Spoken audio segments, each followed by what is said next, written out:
when a team drafts a quarterback, we always have different philosophies, you and I. You are under the philosophy of they should sit and you should have an experienced veteran playing so that rookie quarterback can gain experience, which I think for the most part is a fairly valid strategy.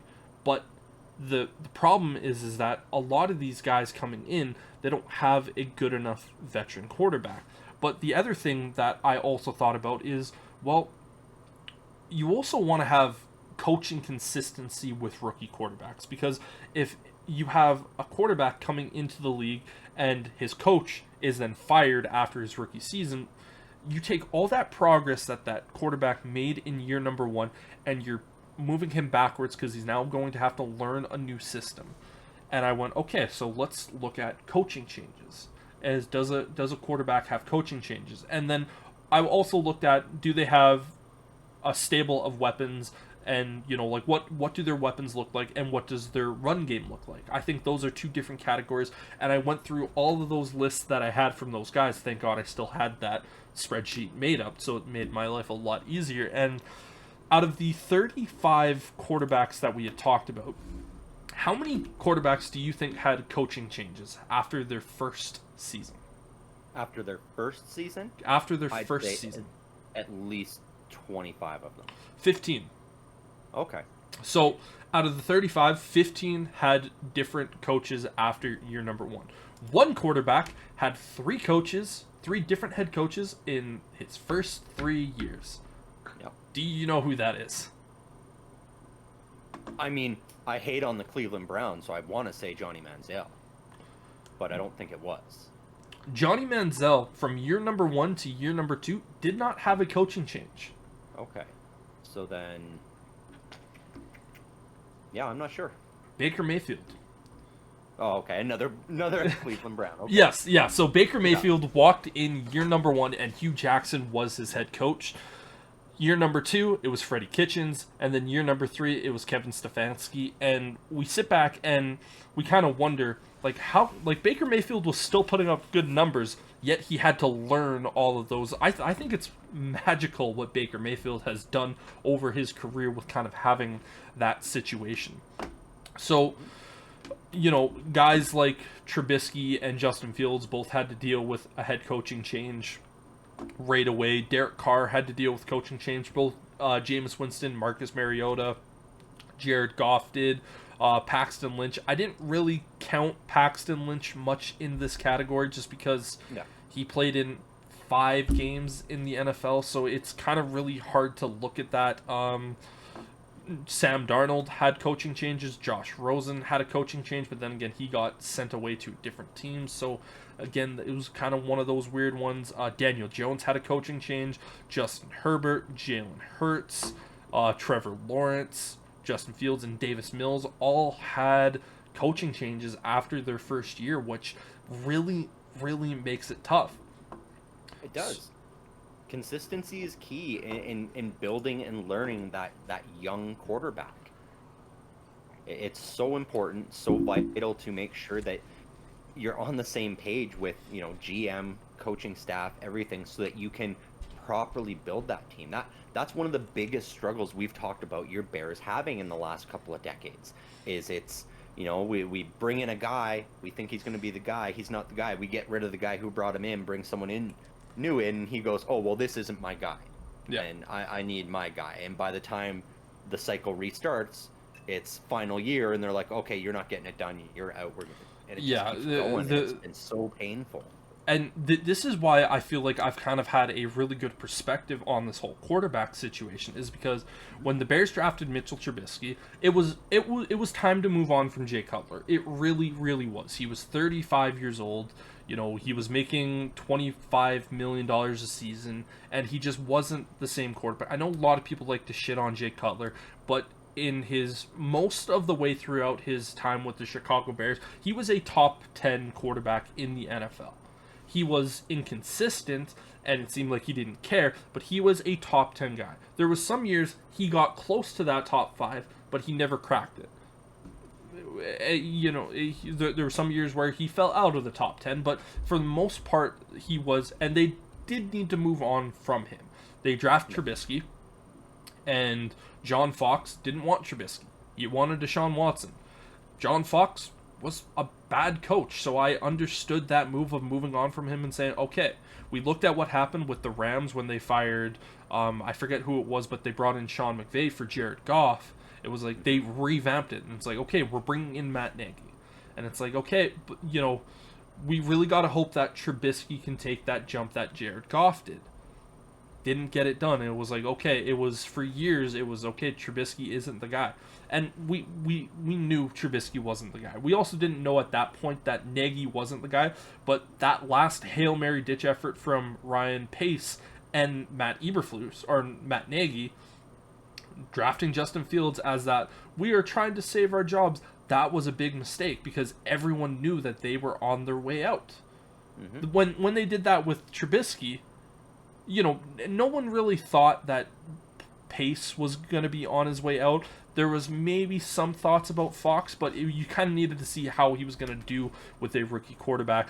And, with Eberflus, I look at this and I go, one of the biggest reasons why I wanted a head coaching change this year is because I don't want to see that cycle go in, but I do not think, even if the Bears have a bad year, that Eberflus is going to get fired. I think Ryan Poles is looking at this going, Eberflus is getting 2 years with Caleb Williams.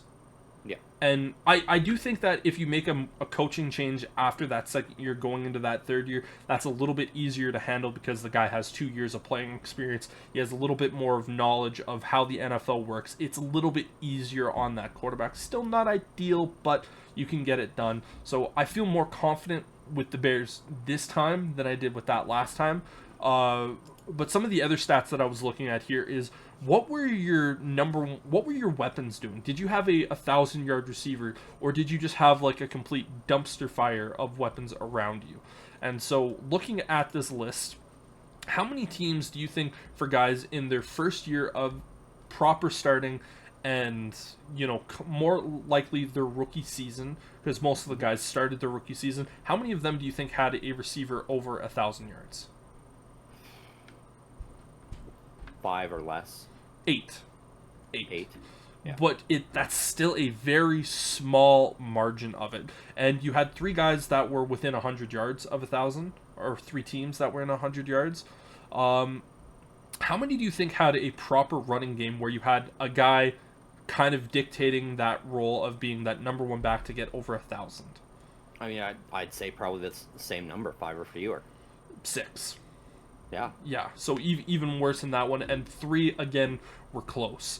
So then again, but most of the teams, however, when you're drafting a quarterback, you don't really have a nucleus around them. But the bigger one that I wanted to look at is, who were your veterans that you were learning from? Because I really do think that unless you are a truly special, gifted, like game-changing quarterback, it doesn't matter who's in the room, because you look at Joe Burrow, I have his backup, or the guy that he learned from, it was Brandon Allen.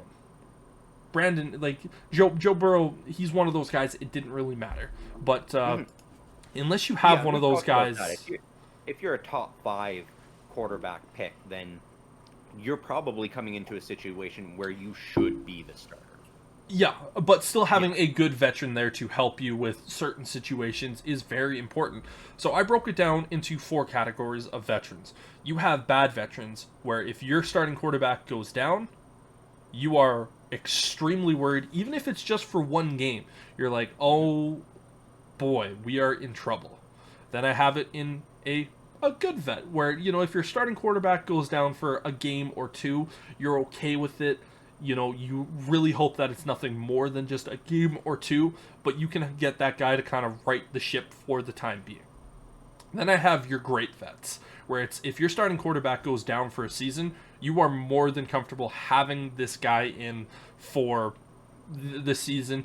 Are you expecting to win a Super Bowl with this guy? No, but you can still get a bunch of wins and do fairly well. And then last off, we have the Hall of Fame vets. Either this is a Hall of Fame player or a Hall of Fame level guy to learn from. And I'll kind of break down some of that here in a little bit. But how many do you think had bad veterans? Probably most. 17. Yeah. So a still decent chunk of it. For some of the guys, for instance, you look at Blake Bortles, he had Chad Henne to guy, who did Johnny Manziel have? He had Brian Hoyer.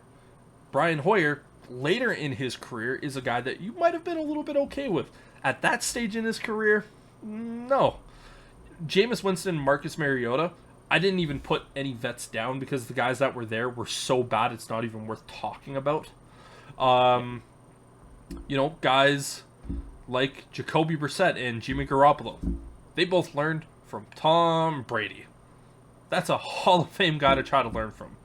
Dak Prescott. But those are also guys that they didn't really get the opportunity to be the starter on those teams. They had to go somewhere else. They did.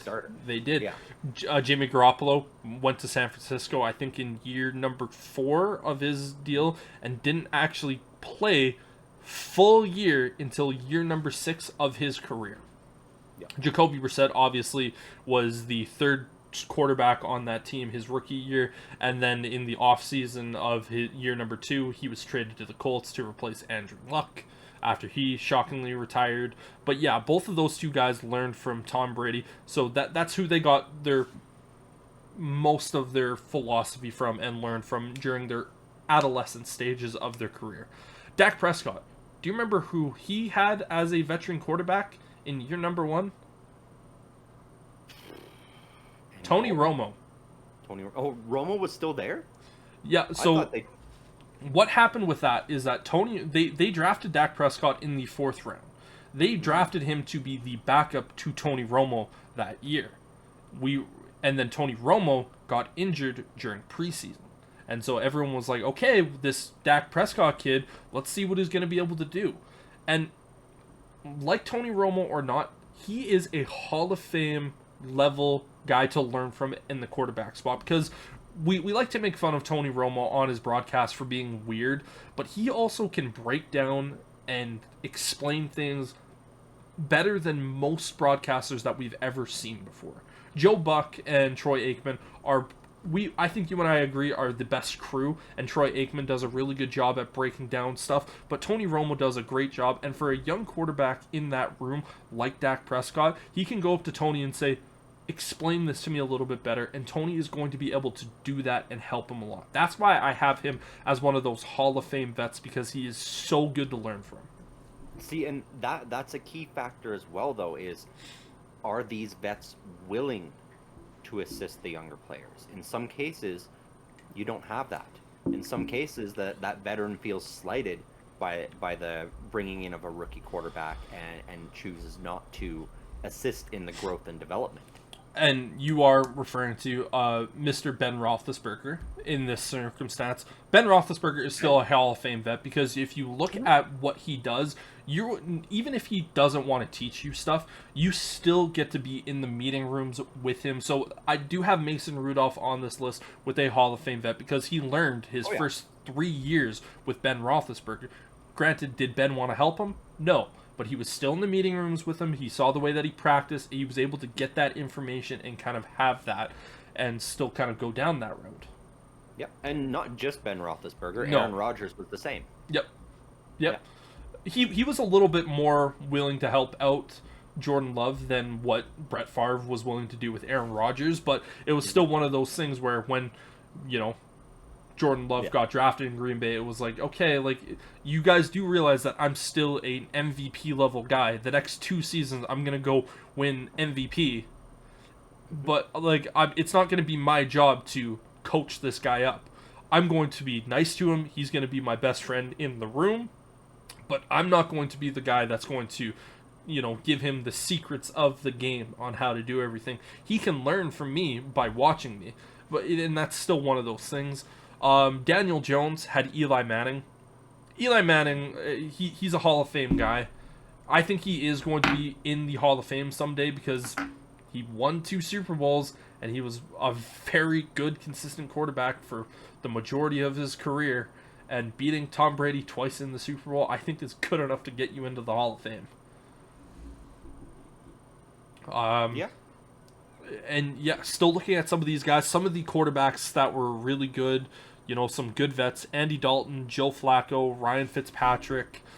Chase Daniels is another one of those guys where I'm like, that is a great quarterback to learn from. Some of these guys, but yeah, taking a look at the actual proper numbers, 17 bad vets, 6 good vets, 6 great vets, and 7 Hall of Fame vets. So it really ultimately, I think having a lot of these things is going to be very important, because one of the examples that we always bring up is Patrick Mahomes. He sat for a year, but he sat for a year behind Alex Smith, who I have in that Hall of Fame level, because if you remember, Alex Smith, he was playing at an MVP level caliber those seasons before Mahomes, and even the year that Mahomes was there. He also had Andy Reid, who didn't have a coaching change, and he had a plethora of weapons. Mahomes' rookie season, both Tyreek Hill and Travis Kelce went for 1,000 yards. It's like, okay, he also had a 1,000-yard rusher in that year as well. So he walked into that. Those are pretty important things to look at.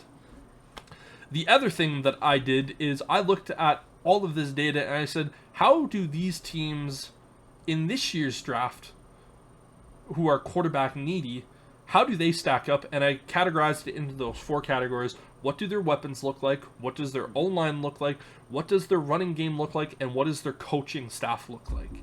And so if you get the green check mark, you get 2.5 points. If you get the all right check mark, you get 1.5. And if you get the bad, you get 0. So the QB needy teams this year: Chicago Bears, the Washington Commanders, New England Patriots, the New York Giants, the Minnesota Vikings, the Denver Broncos, and the Las Vegas Raiders. Those are the 7 teams that I identify as they need to make sure they get a quarterback this year. I also have 5 teams that I could see taking a quarterback either shockingly in the first round or at some point in this draft, that being the Titans, the Saints, the Seahawks, the Rams, and Steelers. So for me, in all of these metrics, I looked at all the teams, and obviously there's 4 categories. The best you can do is 10. The Chicago Bears, they are perfect 10 out of 10. The weapons are there. The offensive line, the biggest thing right now is center, but you brought in 2 guys that are arguably both starting level caliber centers in the NFL. And for Chicago Bears fans, all we said this year is we just want someone who's going to be consistent. They don't need to be the best. We want someone who's consistent, and they did that. Are they still going to potentially look to upgrade? Yes. Their running game is a green. It's a green light. Their coaching staff, Shane Waldron, green light. Yep. So the running game, they had over 1,000-yard rusher last year? What, the Bears? Yeah. No, what I'm talking about, well, technically, yes, they did. If you look at DeAndre Swift, who they brought in, he was over 1,000 yards. But But what I'm saying is I'm not necessarily saying they have to be a 1,000-yard guy. I'm looking at the room itself going, is the room set up to be put in a situation? Because let's say, for instance, the Bears had DeAndre Swift, Khalil Herbert, and Roschon Johnson. Any rookie quarterback is going to look at that room and go, is it the best running back room in the league? No. Is it a room that I can feel incredibly comfortable with? Yes. And, I'll give you a little bit of a spoiler for your Steelers. I also gave them a green. Because, is Najee Harris the best running back in the league? No. But combining him and Jaylen Warren into that running back room, that means a rookie quarterback or any quarterback is going to be comfortable with their running game. It's not necessarily just you have to have a 1,000-yard rusher. It's okay. I thought that was the metric you were using. No, and it's same thing with the weapons. Do you have to have a guy that's going to be 1,000 yards? No, but you want to look at the actual room that it has and go, you could have 3 guys that all get 950 plus yards. You're going to look at that and go, that's a pretty good weapon, array of weapons. They're getting close to that 1,000 yards. They maybe, if one guy got 2 or 3 more targets, he would be over 1,000 yards. Same thing with the offensive line. Yeah, and then the only other question I had about the Bears is who's the veteran quarterback that Caleb Williams will be able to rely on? I didn't put the veteran into this right now just because the offseason hasn't been fully done yet. Okay. But yeah, for right now, for a lot of these guys, the veteran situation isn't really going to be something that we can fully understand until the offseason is done. I'm looking at this going, you're a team that's looking to draft a quarterback, and what is your situation right now coming into it? And the biggest things that I found were weapons, O-line, running game, and coaching staff. Okay. So the Commanders next up, they get a green light for weapons. Scary Terry McLaurin, he's one of the best receivers in the game. Jahan Dotson, I still think is a very good weapon. Is he a number 2 on Washington? Yeah. Is he a number 3 on some teams? Sure.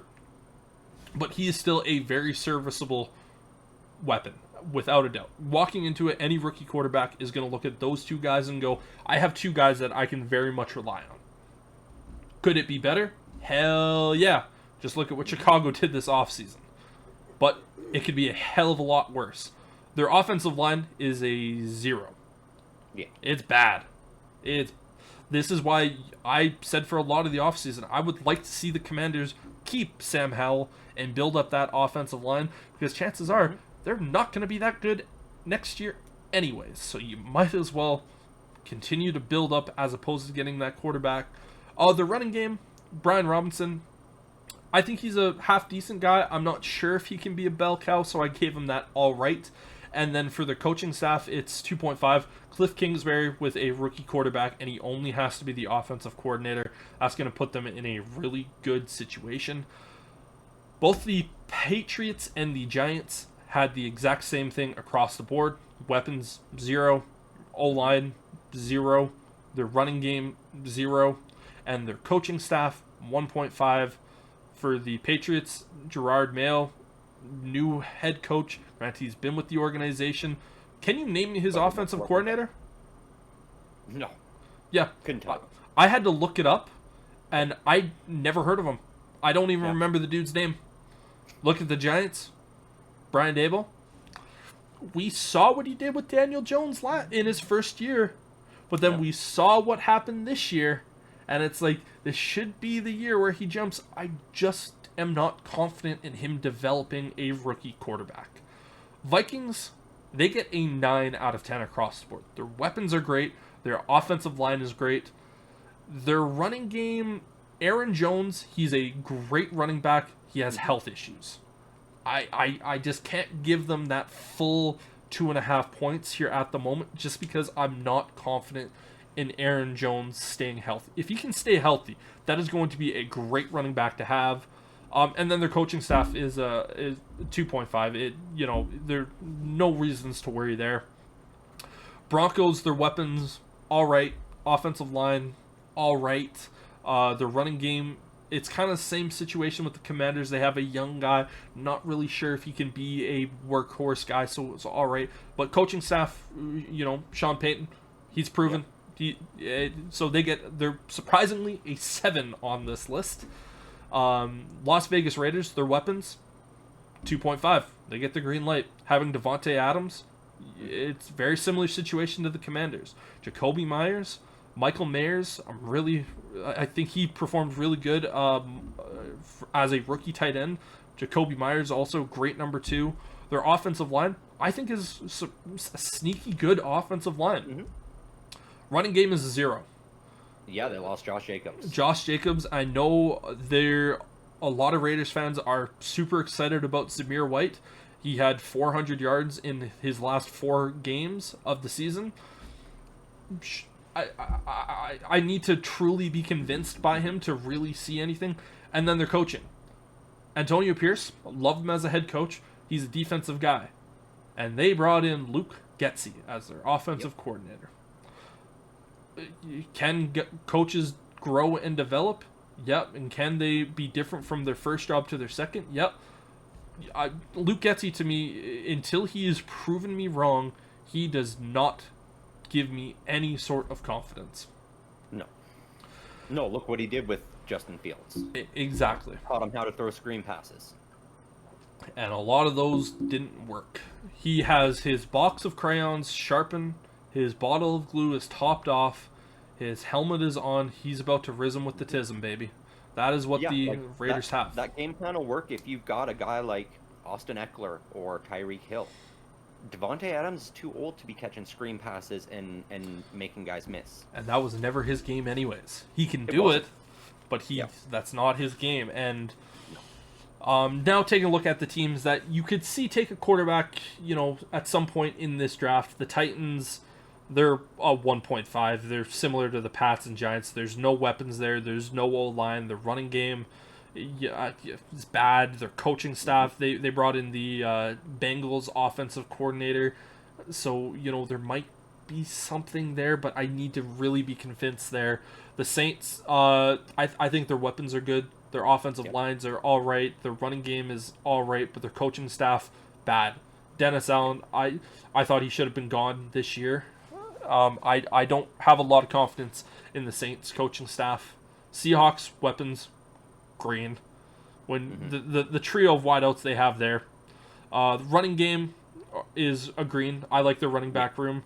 Their offensive... Kenneth Walker is a phenomenal back. We didn't see everything we could from him last year due to injuries. Well, and then you also factor in Zach Charbonnet.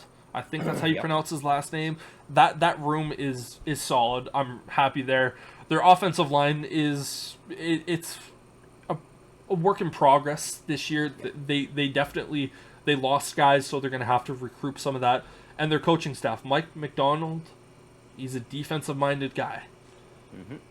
I need to be shown and proven what your offensive coordinator is going to do for me to really be trustworthy of what you're going to do. But they're still an 8 out of 10 with their weapons and the running game. The Rams, 10 out of 10. Weapons are good. They got a hell of a lot better on their offensive line. Their run game looks like it could be something with Kyron Williams. And Sean McVay could very easily be the best coach to learn from when you are a rookie quarterback. And then finally, your Steelers. Their weapons, all right. George Pickens, he's a guy that could be something. Other than that, I'm a little worried. Pat Freiermuth, I think deserves to be talked about as a top 5 tight end. I wouldn't say top 5. I would say top 10. I put him in the same realm as Cole Kmet. Yeah, see, I just think if he plays a full season and stays healthy, he would be talked about in the top 5. But that's the issue, is having to stay healthy for a full season. Their O-line, again, it's a work in progress, I think. Their center position is definitely one thing that they need to guaranteed get someone. And then their left tackle situation is one of those things where it's you really they're actively going to be looking for an offensive lineman in this year's draft class. So you get an all right from me. It's the pieces that are there. If you had to put a rookie quarterback in what is currently there, they would be able to be comfortable, but you definitely want to get it better. The run game is good. Having Najee Harris and Jalen Warren combined, I think if you only had one of those guys, it would go into that category of all right, just because I'm not really convinced. Najee Harris, he's going to be able to get you yards, and he's going to be able to block, but anything else after that, I'm not convinced. But adding Jalen Warren there instantly makes it's like, okay, yeah, any quarterback's going to be satisfied. And then their coaching staff is an all right. No. I know we've talked about this, but a lot of this last season, you and I were calling for Arthur Smith's job because of the disgusting acts that he was doing with the players that were there. We've seen what he's done as an offensive coordinator with the Titans, but that was 3 years ago. He's built up a lot of bad habits. I need to truly be convinced with that. Yes. Yeah, but, so do I. Yeah. And I didn't think you were going to have any problem with that, but they still get a 7 out of 10. Their defense, if we were to factor in their defense, that would be a quarterback's dream, but... Yeah. Yeah, so out of all of the teams... I get that entirely, for sure. For all of the teams, there's really only a couple that really mesh well. And the way that I look at that is if you get an 8 or above, you're going to be put in a situation for that quarterback to succeed. Mm-hmm. So the Bears... Yeah, that's a situation where you could bring in a rookie quarterback and he should potentially be starting.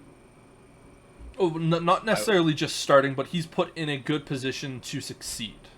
Yeah, that's what I mean. He should be starting because he'll be in a good position for Yeah. success. If you're below that 8 level, though, that's almost a situation where you should be bringing him in and building and growing him rather than throwing him into a situation where he's going to fail. I think in that 5 to 7.5 range, you could argue you could flip a Yeah. coin of what it's going to be, and if you're I think, 5 or yeah, it below, would depend what your quarterback room is at that point. exactly. Like for instance, if you had like an Alex Smith there, or hell, even a Tyrod Taylor, a guy that you can feel comfortable with for most of the year, if not the entire season, then in that 5 to 7 range. But if you had like a Case Keenum, you're like, okay, I might have him out there for 2 or 3 games, but then it's gonna be the rookie quarterback. Well, But yeah, I mean, you look at like the Patriots, and it's 1.5. well, and I'm thinking about who that quarterback is that they kept because they got rid of Mac Jones. They brought in Jacoby Myers. Jacoby Brissett's back. Yeah, Jacoby Brissett, yes. Yeah. yeah. So I mean that would be a situation where I don't know. Steelers, however, you go okay. Well, you got Russ, you got Fields. You can bring in a quarterback and he can chill. He's without a doubt going to be a guy sitting there. Exactly. But then again, let's just say the Steelers in the second round, Michael Penix is still available. I'm not a massive fan of Michael Penix. I think I've made that very clear. But in the second round, kind of closer to that later range, if he's still available, again, you only have Russ for a year. Fields is only on for a year. I could see a situation where the Steelers pull the trigger on that, and they could be more than satisfied with the results with that. Mm-hmm. But yeah, in this metric of teams that are set up for success for a quarterback, the Bears, the Vikings, surprisingly, the Seahawks, and the Rams. And then you have two teams that are at 7 at the Broncos and the Steelers, and then everyone else is either 6.5 or below.